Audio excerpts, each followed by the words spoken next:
The loud ring of the phone cut through the quiet hum of the rescue station.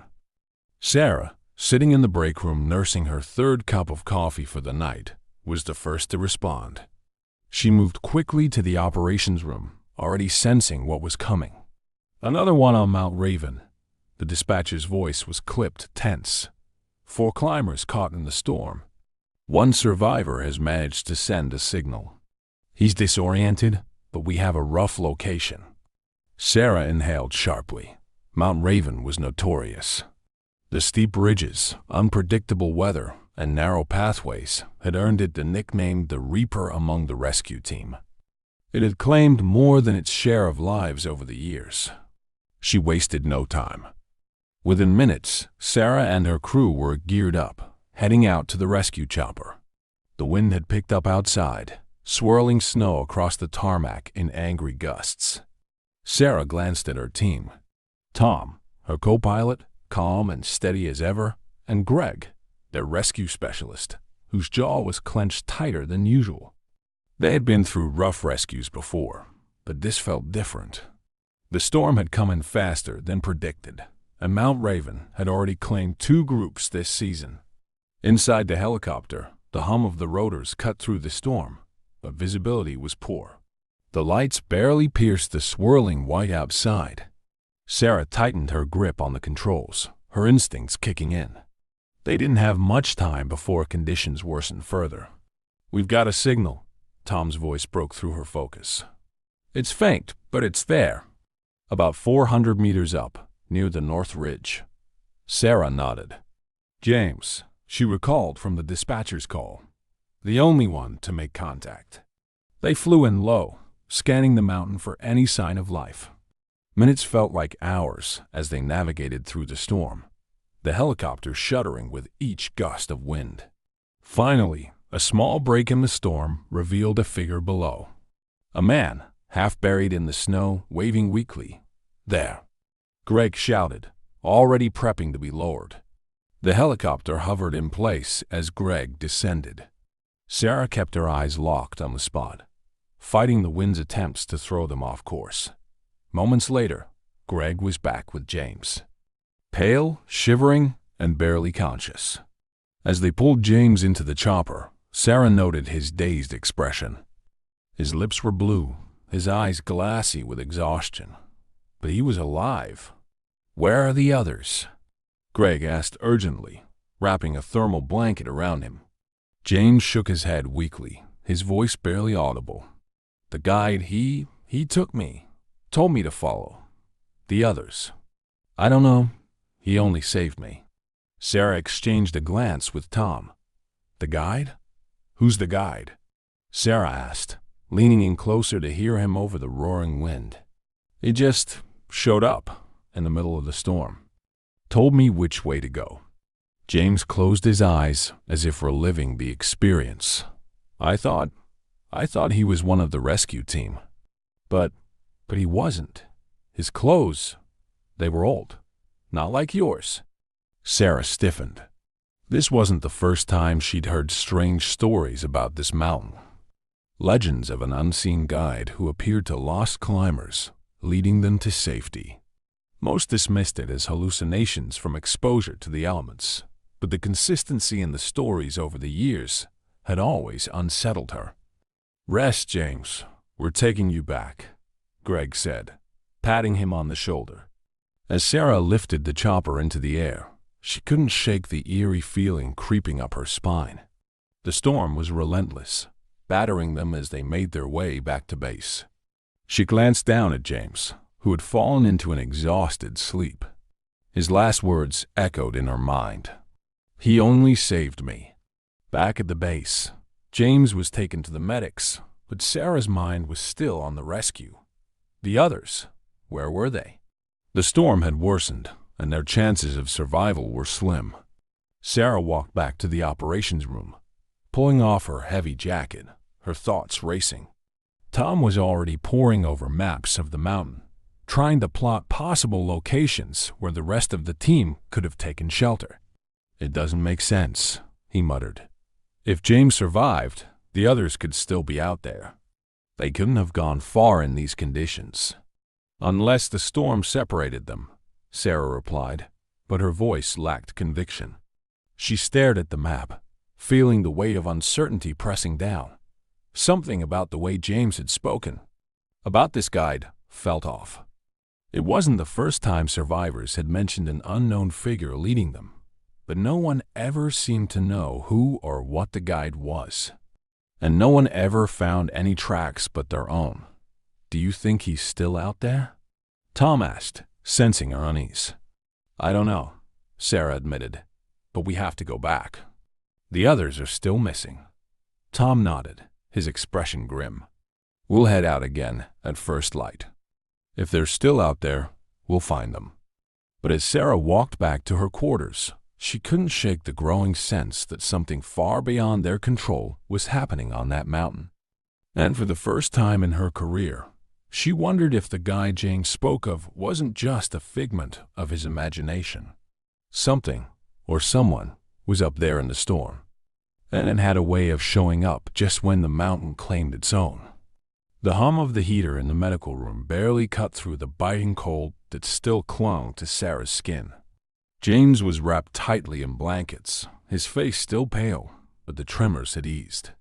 Sarah stood at the edge of the room, watching as he sipped from a cup of steaming broth, his eyes distant. The medics had done their job. Now it was Sarah's turn to get answers. She approached the bed, pulling up a chair beside him.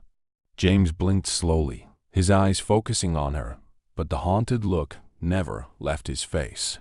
"How are you feeling?" Sarah asked gently. "Warmer.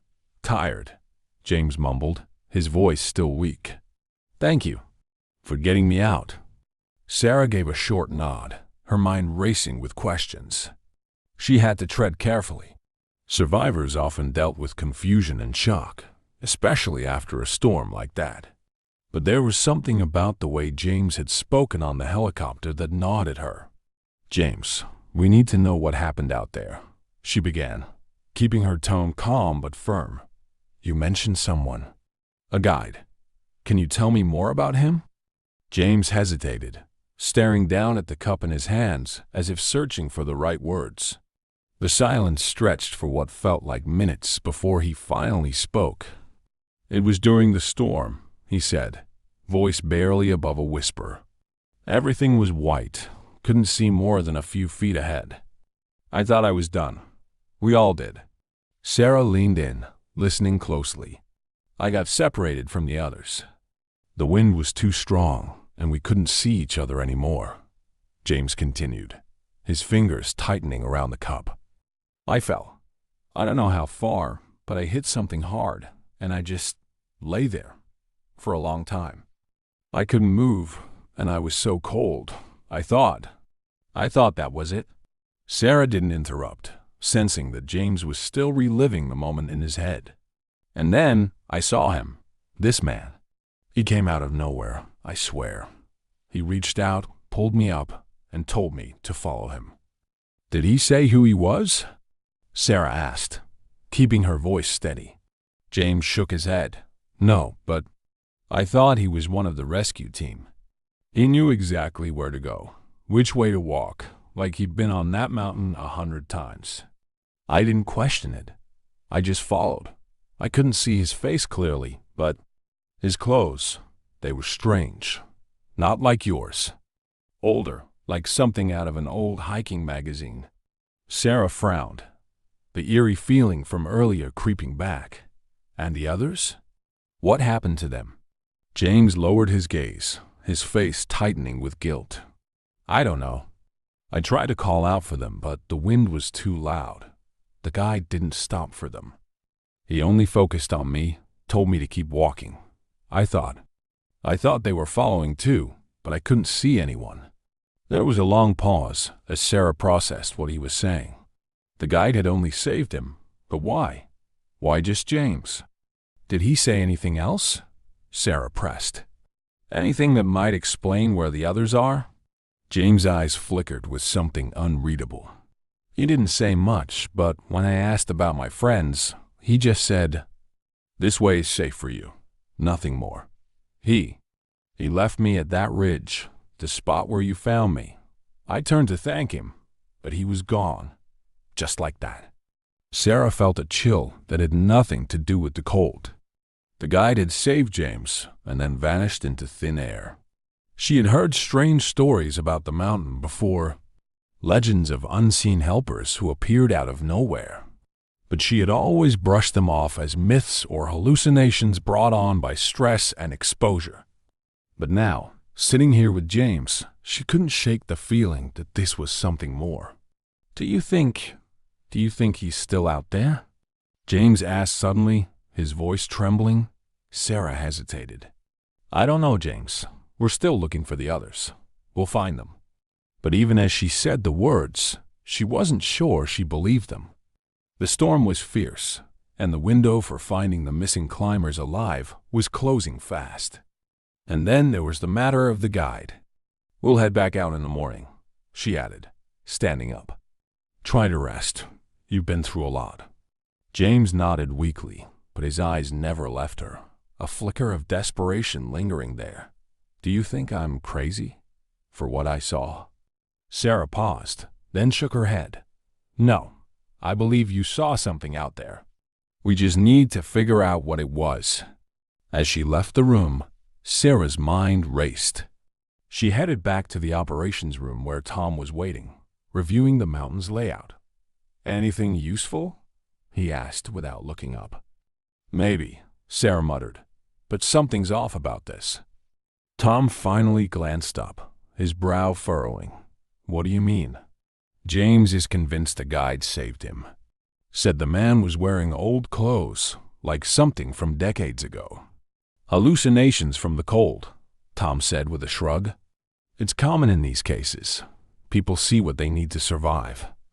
Sarah nodded absently, though a part of her didn't buy it. Maybe.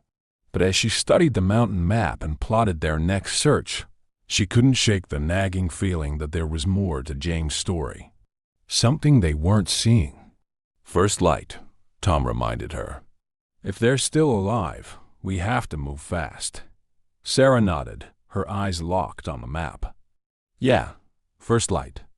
But even as she planned, she couldn't shake the image of the man James had described. His strange clothes, his calm demeanor in the face of the storm, the so-called guide, and the way he'd only saved James. The morning sun barely cut through the heavy clouds over Mount Raven, casting the landscape in a dull, gray light. The storm had calmed overnight, leaving behind a thick blanket of snow that covered the jagged ridges like a pristine sheet. But the mountain's peaceful exterior belied its danger. Time was running out for the missing climbers, and Sarah knew it. She and Tom were already in the air, the helicopter slicing through the bitter cold as they ascended toward the search zone. Greg had been quiet, focused, as they prepared to continue the search. The radio crackled occasionally, voices from other teams coming in and out of static as they coordinated the mission. But Sarah's mind wasn't fully on the task at hand. Her thoughts kept circling back to James' story. The guide, the old-fashioned clothes, the way he had led James to safety, but left the others behind. It didn't sit right with her. The mountain had its share of strange tales, but this was different, too specific, too real. The wind picked up as they neared the ridge where James had been found. Sarah scanned the landscape, her eyes sharp, but nothing moved in the whiteness below. "Anything?" Tom asked over the headset. "Nothing yet," Sarah replied, her voice tense. They hovered above the area for several minutes, the chopper's rotors chopping through the quiet. Sarah strained her eyes, looking for any sign. Footprints, a camp, anything that might lead them to the missing climbers. And then she saw it. "There," she said, pointing down to a small clearing near the edge of a steep drop. "Looks like something's disturbed the snow." Greg nodded, already preparing to descend. Sarah kept the helicopter steady as Greg was lowered, his figure growing smaller as he reached the ground. She watched him closely through the window, her heartbeat quickening. This was the first sign of anything they'd found since James... "Greg's down," Tom confirmed, watching the monitors. Sarah kept the helicopter hovering, biting her lip as she waited for Greg's report. He moved carefully toward the disturbed area, kneeling to examine it. After a few moments, his voice crackled through the radio. "Looks like footprints," Greg said. "But they're weird. Too far apart, like someone was walking fast, maybe running." Sarah exchanged a glance with Tom. "Are they recent?" "Hard to tell with the wind, but they're not completely covered," Greg replied. "Could be from the storm last night." "How many sets?" Tom asked. Greg paused for a moment, then his voice came through, lower this time. "Just one. And it leads straight to the edge of the ridge." Sarah's grip tightened on the controls. "Does it go down the side?" "Looks like it," Greg confirmed, "but it's steep. No way someone could climb down in these conditions." Sarah felt a chill crawl down her spine. One set of footprints, leading to the edge, then disappearing. No sign of the others. She thought of James' words again. "He only saved me." "I'm going to check further up the ridge," Greg added, his voice fading as he moved. "There might be more." Sarah kept the helicopter steady, but her mind was racing. The footprints seemed to confirm part of James' story. Someone had been moving fast, alone, toward a dangerous drop. But why? And where were the others? Greg's voice crackled through again. "Hey, you need to see this." "What is it?" Sarah asked. "I'm at a small clearing, maybe 50 meters from the first set of prints. There are carvings on some of the trees here. Weird symbols, like crosses or...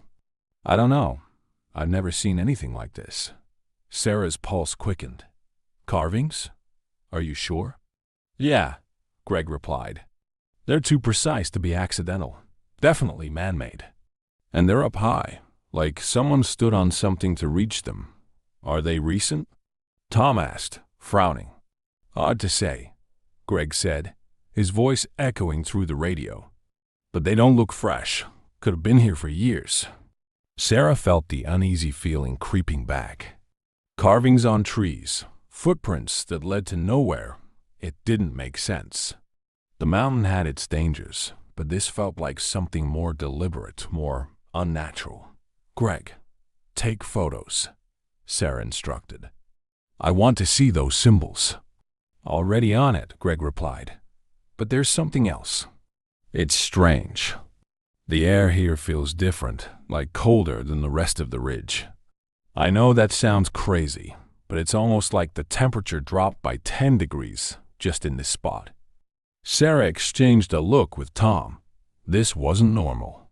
The symbols, the sudden cold, the footprints, everything felt wrong. But she didn't want to jump to conclusions. "Not yet. Greg, finish up and get back here," she ordered. "We'll regroup and figure out our next move." As Greg made his way back to the chopper, Sarah's mind was already racing through possibilities. The carvings might have been left by previous climbers, maybe as markers or out of some strange superstition. The footprints could belong to someone else who had gotten lost in the storm. There were explanations, logical ones, but deep down, Sarah wasn't convinced. Her thoughts drifted back to the stories she'd heard when she first joined the rescue team. The legends of the mountain, of climbers being saved by unseen hands, only to lose their team in the process. She'd never put much stock in it before, but now. Greg clambered back into the chopper, breathless but safe. He handed Sarah the camera with the photos of the symbols. "You're not going to believe this," he muttered. Sarah glanced at the images, her stomach flipping. The symbols were strange, almost ritualistic. Crosses, spirals, and something that looked like a human figure with arms raised. But they weren't random. There was a pattern, a deliberate marking of the trees. "What the hell is this?" Tom asked, leaning over her shoulder. "I don't know," Sarah replied, her voice low. "But it doesn't feel right." The helicopter lifted off, heading back to base, but Sarah's mind stayed on the mountain. The cold, the footprints, the strange carvings. Something was wrong up there, something beyond the storm and the natural dangers of Mount Raven. And as they flew back, Sarah couldn't shake the feeling that they weren't alone on the mountain. That someone, had been watching them. The rescue station was quieter than usual as the team returned. The mood had shifted from urgency to an unsettling calm, a quiet that Sarah didn't like. She replayed the events of the day in her head. The footprints, the carvings, the sudden cold. But nothing made sense. James was still resting in the medical room, but Sarah needed more answers. The missing climbers hadn't been found, and every hour that passed decreased the likelihood of a successful rescue. But more than that, the strange occurrences on the mountain lingered in her mind, gnawing at her. She knocked lightly on the door before stepping into the room where James was resting. His eyes flickered open at the sound of her footsteps. "How are you feeling?" she asked, her voice quiet. James nodded, though he looked no better than the last time she had spoken to him. His face was pale, eyes sunken, but there was something more. An underlying tension in the way he held himself, like a man carrying a secret he was desperate to hide. "I need to ask you something," Sarah said, pulling up a chair beside his bed. "About the guide." James shifted uncomfortably, glancing at the door as if he expected someone to walk in. "I already told you everything," he muttered.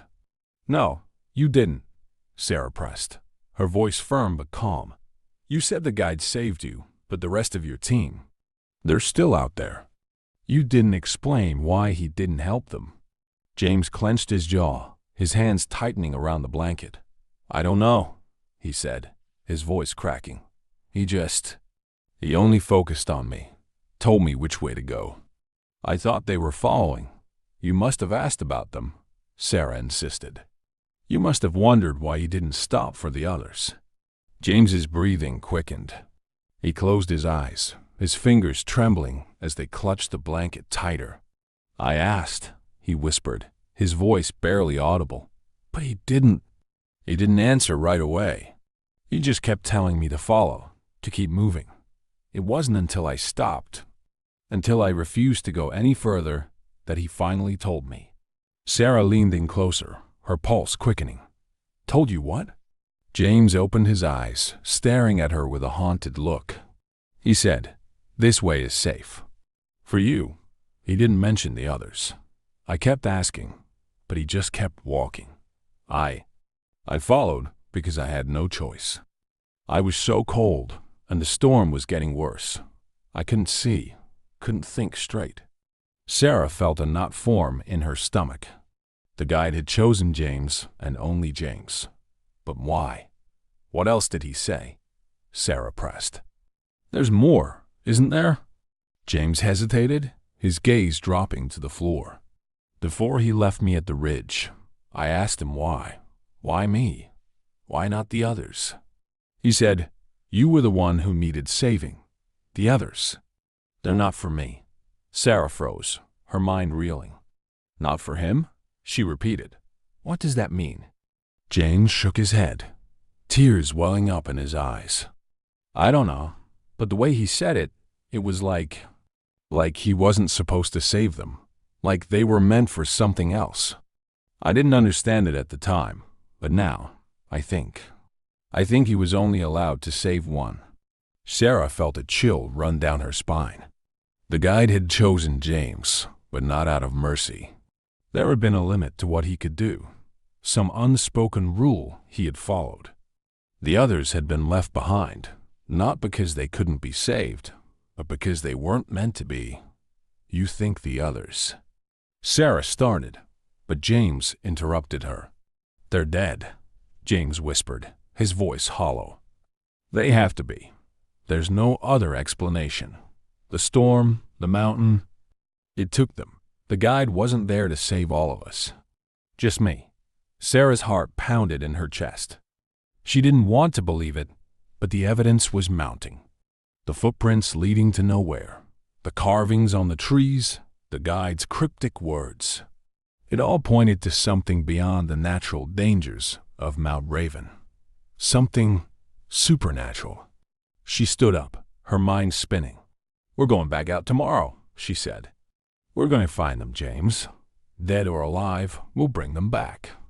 James didn't respond, his eyes distant, lost in the memory of the guide's cold words. Later that night, Sarah sat alone in the operations room, staring at the map of the mountain. Tom had gone to bed, and Greg was working with the other teams to plan the next day's search, but Sarah couldn't sleep. She kept hearing James's voice in her head. "They're not for me, ... What had he meant? And why had the guide only saved James? She pulled up the photos Greg had taken of the carvings, her eyes scanning the strange symbols etched into the trees. They were old, that much was clear. Likely made by someone long before the storm. But what did they mean? And why were they there? Sarah's thoughts drifted to the stories she had heard when she first started at the station. The legends of the mountain's guides had been passed down for years. Stories of climbers who had been saved by unseen figures, only to lose the rest of their team. But no one had ever explained where those guides came from or why they chose the people they did. The more she thought about it, the more the pieces started to fall into place. The guide wasn't a malevolent force. He wasn't there to cause harm, but he wasn't a savior either. He was bound by some rule, some ancient agreement that only allowed him to save one at a time. "This way is safe for you." Sarah leaned back in her chair, her mind spinning. The mountain had claimed its share of lives, but it seemed to be working with a force that no one fully understood. The guide had helped James because he could, but the others had been left behind, claimed by something else, something older, something dangerous. As she sat in the dim light of the operations room, Sarah felt the weight of the mountain pressing down on her. Tomorrow, they would go back out, but she knew deep down that the missing climbers weren't just lost. They had been taken, and whatever had taken them wasn't going to let them go. The early morning light barely cut through the thick fog surrounding the base of Mount Raven. Sarah stood at the edge of the landing pad, staring up at the mountain, its peaks lost in the haze. She felt the same weight in her chest that had been growing since James' story. Something was deeply wrong with this mountain. Something more than the natural dangers it posed. The rest of the team was gathering supplies, preparing for what could be their final push to find the missing climbers. Sarah wasn't sure what they'd find, but she couldn't shake the cold certainty that they weren't going to find anyone alive. If they found anyone at all, ... "Hey, you good?" Tom's voice pulled her out of her thoughts. Sarah blinked, turning to face him. He stood next to her, scanning the horizon with the same unease she felt. "Yeah," she said, though her voice lacked conviction. "We need to move quickly. The weather's clear for now, but it could change fast." Tom nodded, but his eyes stayed on the mountain. "You think the others are still out there?" Sarah hesitated. She wanted to say yes, but the truth was she didn't know. "We have to assume they are," she said, her tone firm, "until we know otherwise." But as they boarded the helicopter, Sarah felt a growing sense of dread. There was something more to this search, something she wasn't ready to face. As the helicopter rose into the air, cutting through the fog, Sarah kept her eyes on the ground below. The ridge where they had found James came into view, its snow-covered cliffs jagged and treacherous. It looked so calm from above, but Sarah knew better. Approaching the search zone, Tom announced. Greg, already strapped into his harness, readied himself for the descent. Sarah took a deep breath and steadied the helicopter as they hovered over the area, the rotors sending snow swirling into the air. "Lowering Greg now," Tom said. Sarah kept her hand steady on the controls as Greg was lowered toward the ridge. She watched him carefully, her focus sharp, but out of the corner of her eye, she thought she saw something, a shadow moving along the ridge. Her heart skipped a beat. She blinked and looked again, but the shadow was gone, swallowed by the swirling snow. "Greg's down." Tom's voice broke through her thoughts. "He's checking the area now." Sarah shook off the strange feeling and kept her attention on Greg as he moved across the ridge. The wind had picked up, sending sharp gusts of snow across the landscape, and visibility was beginning to drop. "Anything?" Tom asked over the radio. "Not much," Greg replied, his voice crackling through the static. "No new signs. But there's something here. I can feel it." Sarah's stomach tightened. She knew what he meant. There was an unnatural chill in the air, the same cold that had hung over the mountain the day before. It was as if the mountain itself was holding its breath, waiting. Then, suddenly, the radio crackled again. Greg's voice came through, louder this time. "Wait, I see something. Tracks. They're faint, but they lead further up the ridge." "Follow them," Sarah ordered, her pulse quickening. "But be careful." Greg followed the tracks, moving carefully across the snow. Sarah and Tom watched from above, their eyes locked on his figure as he moved deeper into the ridge. The wind howled, and the snow swirled thicker, making it harder to see. And then, without warning, Greg stopped. "What's going on?" Tom asked, leaning forward. Sarah narrowed her eyes, trying to see what Greg was looking at. He was standing still, staring ahead, frozen in place. "Greg, report," Sarah said, her voice tight. For a moment, there was nothing but static. Then Greg's voice came through, shaken. "There's someone here." Sarah's heart raced. "What do you mean?" "I can see him," Greg whispered. "Standing just ahead. He's dressed like the guy James described. Old climbing gear. He's not moving, just standing there." Sarah exchanged a look with Tom, the guide. "It had to be. Stay calm," she said into the radio. "Do not approach him." But before Greg could respond, the static grew louder, drowning out his voice. Sarah's heart pounded as she adjusted the controls, trying to get a better visual of Greg's position. The snow was making it nearly impossible to see clearly, but she caught a glimpse of movement. A figure, standing a few meters in front of Greg. The guide.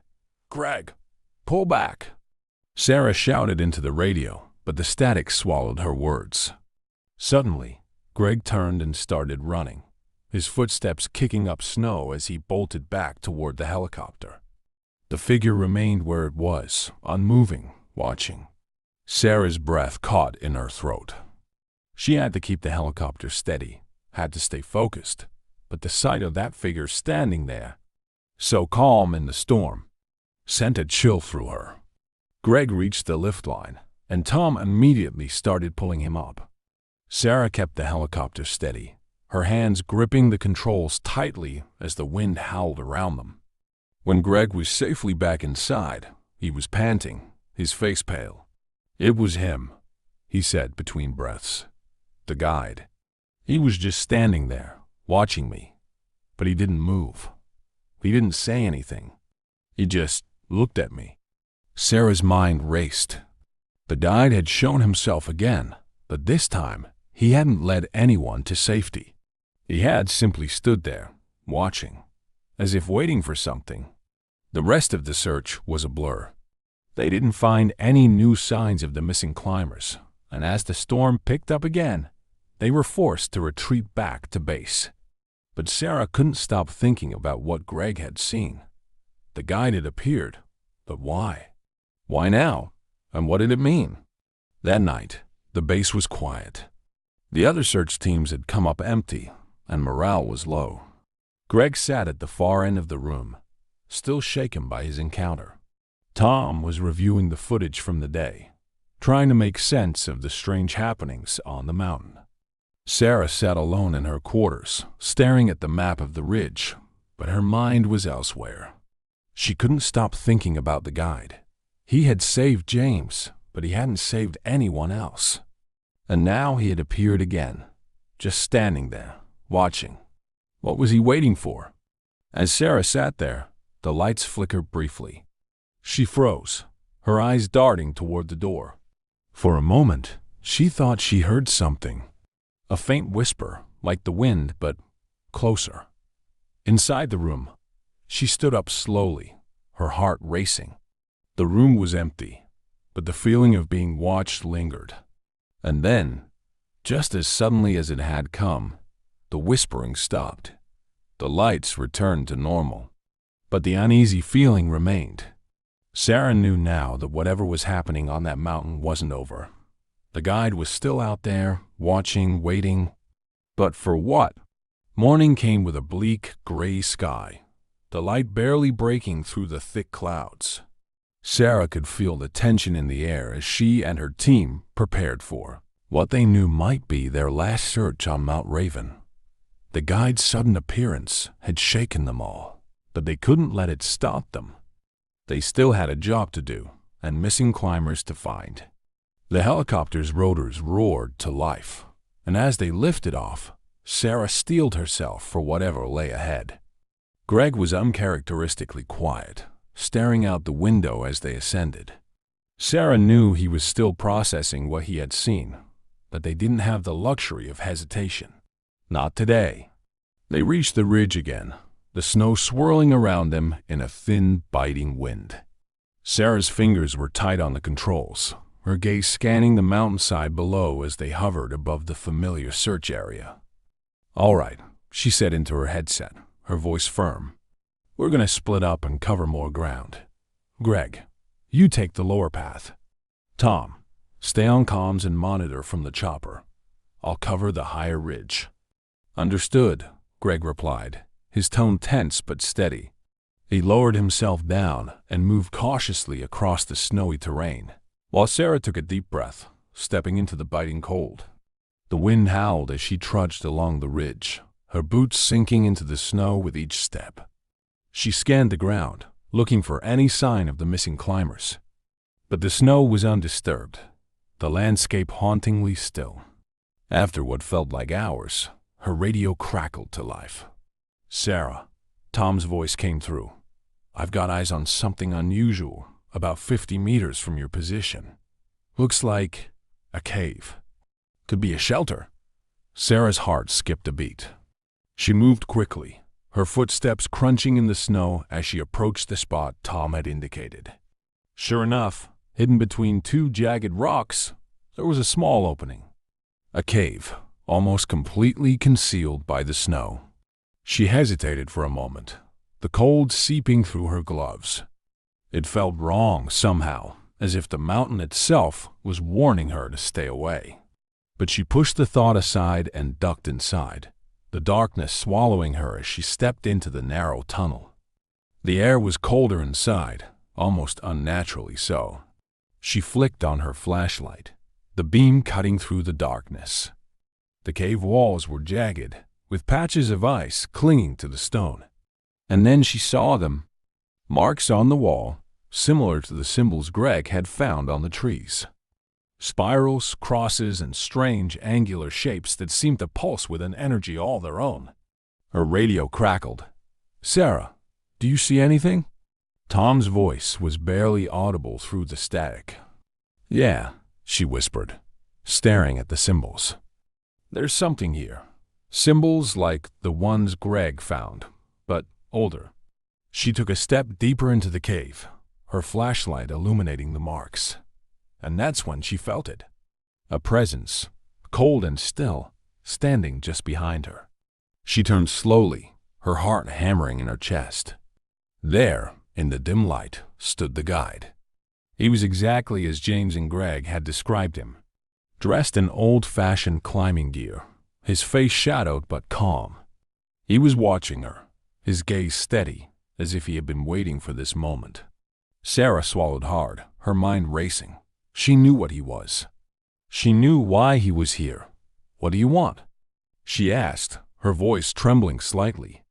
The guy tilted his head, his expression unchanged. "You're searching for those who are lost," he said, his voice low and calm. "But not all who are lost wish to be found." Sarah felt a chill run down her spine. "Are they still alive?" The guy didn't answer right away. He simply looked at her, his eyes unfathomable. "The mountain has claimed them, but I can show you the way. I can lead you to them." Why didn't you save them before? She demanded, her voice rising. Why only James? Why not the others? Because I can only save those who are willing, the guide replied, his tone steady. Those who accept the mountain's terms. James chose to follow me. The others did not.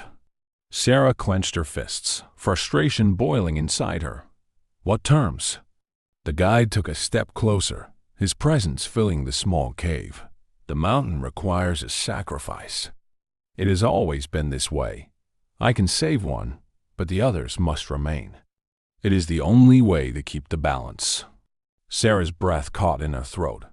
So I have to choose? The guide nodded. Only one may leave. The others belong to the mountain now. But you have the power to decide.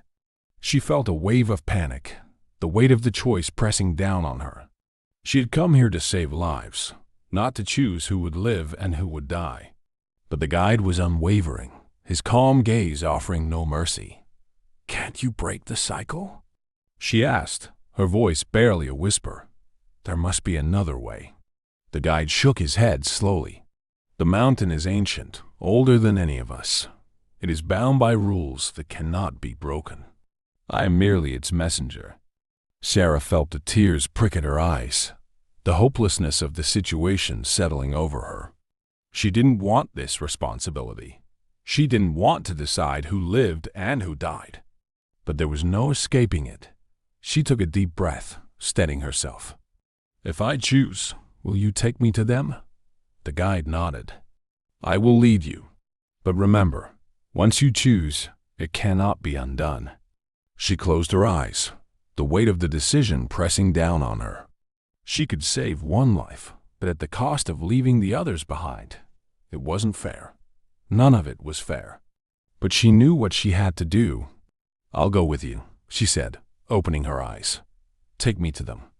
The guide nodded, a faint smile touching his lips. Follow me. They moved silently through the cave, the darkness enveloping them as they made their way deeper into the mountain. Sarah's mind was racing, the implications of her choice weighing heavily on her. She could only hope that she had made the right decision. Finally, they emerged from the cave, stepping into a small clearing surrounded by towering cliffs. There, lying in the snow, were the bodies of the missing climbers. They looked peaceful, as if they were merely sleeping. Sarah felt a pang of sorrow as she knelt beside them, her fingers brushing against the cold, lifeless hands. She had hoped for a miracle, but the mountain had already claimed its due. Take one, the guide said, his voice soft. You have chosen, and now you may save one. Sarah closed her eyes, the grief overwhelming her. She didn't want to leave the others, but there was no other way. She made her choice, lifting the body of the youngest climber, a man barely out of his 20s. He had a family waiting for him, a life left to live. The guide nodded, his gaze solemn. You have done what you could. Now go and remember this day. Sarah turned, carrying the young man's body back toward the helicopter. As she left, she felt the guide's presence fading, as if he were slipping back into the shadows of the mountain. She knew she would never see him again, but his words would stay with her forever. The mountain had taken its due, but she had made her choice, and now she had to live with it. The ride back to the base was a silent one. Sarah sat in the helicopter, the young climber's body lying beside her, wrapped carefully in a thermal blanket. Tom kept his eyes on the controls, and Greg's gaze was fixed on the horizon. No one spoke, each of them lost in their thoughts. Sarah's heart felt heavy, the weight of her decision pressing down on her with every passing moment. When they finally touched down, the rest of the rescue team approached the helicopter, their faces etched with sorrow as they helped carry the climber's body. There were no words, just a shared look of understanding. Sarah had done all she could, but it hadn't been enough. She took a few steps back, watching as the team carried the young man toward the station. Her mind was numb, replaying the events of the past few days, the faces of the climbers, the guide's final words. The mountain had taken its due, and now she had to carry the weight of it. Inside the station, she went through the motions, filling out the necessary paperwork, briefing the team on what had happened. Tom and Greg took over, handling the details as she lingered at the edge of the room, her mind drifting. She knew it would take time for her to process everything, but she couldn't shake the feeling that something was still unfinished. Hours later, when the station had quieted down and most of the team had gone home, Sarah found herself wandering the empty corridors. She stopped by the lounge, her eyes falling on the walls adorned with photographs and plaques honoring past rescue missions. The station's history stretched back decades, each picture telling a story of bravery and loss. Her gaze landed on a faded photograph near the corner, a group shot of the station's founding members, taken long before she joined. She stepped closer, peering at the familiar faces. They looked young, full of life and purpose, standing together on a mountain she recognized as Mount Raven. And there, in the middle of the group, was a face she knew. Her heart skipped a beat. The man in the photograph, standing proudly with his arm around his teammates, was the same man she had seen on the mountain, the guide who had led her through the storm, who had saved James and spoken of the mountain's rules. His face was younger, his expression bright, but there was no mistaking it. It was him. She read the small plaque beneath the photo. Lucas Hayes, rescue operator, lost on his first mission, 1965. Sarah felt a chill run through her. Lucas had been one of the station's first rescue operators, a young man who had died on his very first mission. His name was one she had read before, but she had never known the full story. Now she did. He hadn't just died on the mountain. He had become part of it, his spirit tied to its deadly peaks, guiding those who were lost. She stared at the photo, her mind racing. The guide wasn't an evil spirit, as she had feared. He wasn't there to harm anyone. Lucas had been trying to save lives, even in death, bound by rules that he couldn't break, forced to leave some behind to keep others safe. He had sacrificed himself for the mountain, and now he was part of it. A surge of gratitude mixed with sorrow filled her heart. Lucas hadn't wanted this. He hadn't chosen to become a part of the mountain, but he had made the best of it, guiding the lost, offering them what help he could, even when he couldn't save them all. Sarah reached out, her fingers brushing against the glass covering the photo. "Thank you," she whispered, her voice barely audible. She knew he couldn't hear her, but she hoped, somehow, that he could feel her gratitude. As she turned to leave, a sense of peace settled over her. She had made her choice, but so had he. They were both doing their best, bound by forces beyond their control. And in that moment, she felt a connection to Lucas, a shared understanding of the sacrifices they had both made. As she walked through the quiet halls of the station, she knew she would carry this experience with her for the rest of her life. The mountain had its mysteries, its dangers, but now she understood that it also had its guardians. And she felt comforted, knowing that Lucas would be there, watching over the lost, guiding them through the storm, even when no one else could. Days later, Sarah returned to the mountain, laying a small flower at the base of the ridge where she had last seen Lucas. It was her way of honoring him, of thanking him for the silent guidance he had given her. As she stood there, the wind picked up, whispering through the trees, and for a brief moment, she felt his presence. A warm, comforting presence, like an old friend saying goodbye. She left the mountain that day with a lighter heart, knowing that Lucas would always be there, watching over the lost, keeping them safe in his own quiet way. The mountain would always be dangerous, but now she understood it wasn't without its guardians. And as she looked back one last time, she thought she saw a figure standing at the edge of the ridge, just a shadow against the snow. She smiled, feeling the mountain's silent blessing, and turned away, ready to face whatever lay ahead.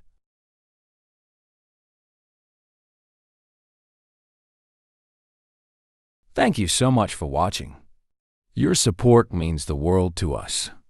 If you enjoyed this story, don't forget to like, comment, and subscribe for more gripping tales and deep dives into the mysteries of folklore and the supernatural.